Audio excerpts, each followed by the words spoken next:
بسم اللہ الرحمن الرحیم۔ السلام علیکم۔ 15 شعبان المعظم کی رات بہت اہم ہے کہ اس میں نہ جانے کس کی قسمت میں کیا لکھ دیا جائے۔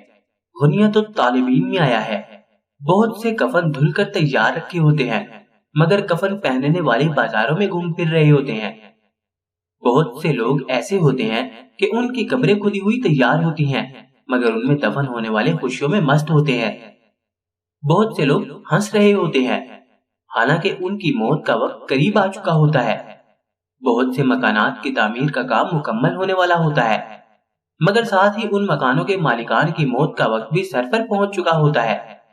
حضرت عائشہ صدیقہ رضی اللہ تعالیٰ عنہ سے روایت ہے، حضور اکرم صلی اللہ علیہ وسلم نے ارشاد فرمایا، میرے پاس جبرائیل علیہ السلام آئے اور کہا، یہ شعبان کی 15ویں رات ہے، اس رات میں اللہ تعالیٰ جہنم سے اتنے لوگوں کو آزاد فرماتا ہے جتنے بنی کلب کی بکریوں کے بال ہیں، مگر کافر اور عداوت والے اور رشتہ کاٹنے والے اور ٹخنوں سے نیچے کپڑا لٹکانے والے اور والدین کی نافرمانی کرنے والے اور شراب کے عادی، ان لوگوں کی طرف اللہ تعالیٰ نظر رحمت نہیں فرماتا۔ امام محمد غزالی رحمت اللہ تعالیٰ علیہ فرماتے ہیں، شراب کا عادی، زنا کا عادی، ماں باپ کا نافرمان، رشتہ داروں سے قطع تعلق کرنے والا، نشے باز اور چغل خور کی اس رات بخشش نہیں ہوتی۔ ایک روایت میں نشے باز کی جگہ تصویریں بنانے والا بھی آیا ہے۔ اسی طرح کان، جادوگر، تکبر کے ساتھ پاجامہ یا تہبند ٹخنوں کے نیچے لٹکانے والے، دو مسلمانوں کے درمیان پھوٹ ڈلوانے والے اور کسی مسلمان سے کینہ رکھنے والے پر بھی اس رات مغفرت سے محرومی کی وعید ہے۔ چنانچہ تمام مسلمانوں کو چاہیے کہ اگر خدا نخواستہ وہ متذکرہ گناہوں میں سے کسی گناہ میں ملوث ہو تو شب برات کے آنے سے پہلے ہی دل سے سچی توبہ کر لے اور تمام معاملات صاف کر لے۔ حضرت علی رضی اللہ تعالی عنہ سے مروی ہے کہ نبی کریم صلی اللہ علیہ وسلم کا فرمان عظیم ہے، جب 15 شعبان کی رات آئے تو اس میں قیام یعنی عبادت کرو اور دن میں روزے رکھو، بے شک اللہ غروب آفتاب کے بعد آسمان دنیا پر خاص تجلی فرماتا ہے اور کہتا ہے کوئی مجھ سے مغفرت طلب کرنے والا کہ میں اسے بخش دوں، ہے کوئی روزی طلب کرنے والا کہ اسے روزی دوں، ہے کوئی مصیبت زدہ کہ اسے عافیت عطا کروں، ہے کوئی ایسا، اور یہ اس وقت تک فرماتا رہتا ہے یہاں تک کہ فجر طلوع ہو جائے۔ شب بارات میں اعمال نامے تبدیل ہوتے ہیں، لہذا ممکن ہو تو 14ویں شعبان المعظم کو بھی روزہ رکھ لیا جائے تاکہ اعمال نامے کے آخری دن بھی روزہ ہو۔ 14 شعبان کو عصر کی نماز پڑھ کر مسجد میں نفلی اعتکاف کی نیت سے قیام کیا جائے تاکہ اعمال نامہ تبدیل ہونے کے آخری لمحات میں مسجد کی حاضری اور اعتکاف لکھا جائے۔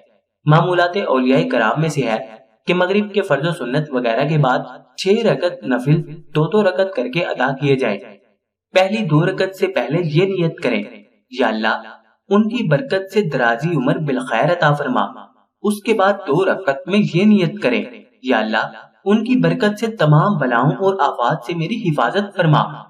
اس کے بعد والی 2 رکعتوں کے لیے یہ نیت کریں، یا اللہ ان کی برکت سے اپنے سوا کسی کا محتاج نہ کر۔ ہر 2 رکعت کے بعد 21 بار قل هو اللہ احد پوری سورت یا 1 بار سورہ یاسین پڑھیں، بلکہ ہو سکے تو دونوں ہی پڑھ لیں۔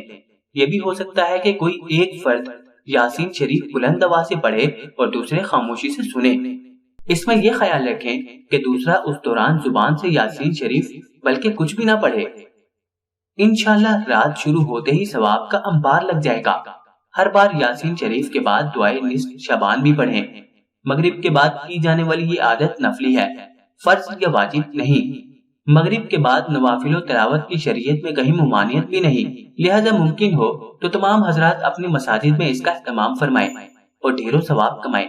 خواتین اپنے گھروں میں اس کا اہتمام کریں۔ ام المومنین حضرت عائشہ صدیقہ رضی اللہ تعالیٰ عنہ فرماتی ہیں کہ میں نے ایک رات سرور کائنات صلی اللہ علیہ وسلم کو جنت البقیع میں دیکھا۔ آپ صلی اللہ علیہ وسلم نے مجھ سے ارشاد فرمایا، بے شک اللہ تعالیٰ شعبان کی 15ویں رات کو آسمان دنیا پر تجلی فرماتا ہے اور قبیلہ بنی کلب کی بکریوں کے بالوں سے بھی زیادہ گناہگاروں کو بخش دیتا ہے۔ شب بارات میں مردوں کا قبرستان جانا سنت ہے، البتہ خواتین کو شرعاً اجازت نہیں ہے۔ شب برات جہنم کی آگ سے برات یعنی چھٹکارا پانے کی رات ہے۔ اس میں دل و جان سے اللہ کی عبادت کی جائے، اس کی رضا اور خوشنودی حاصل کی جائے اور آتش بازی جیسے فعل حرام سے اجتناب کیا جائے۔ دعا ہے کہ اللہ تعالیٰ تمام اہل ایمان کو اس مقدس رات کی برکتوں سے فیض یاب ہونے کی توفیق عطا فرمائے۔ آمین۔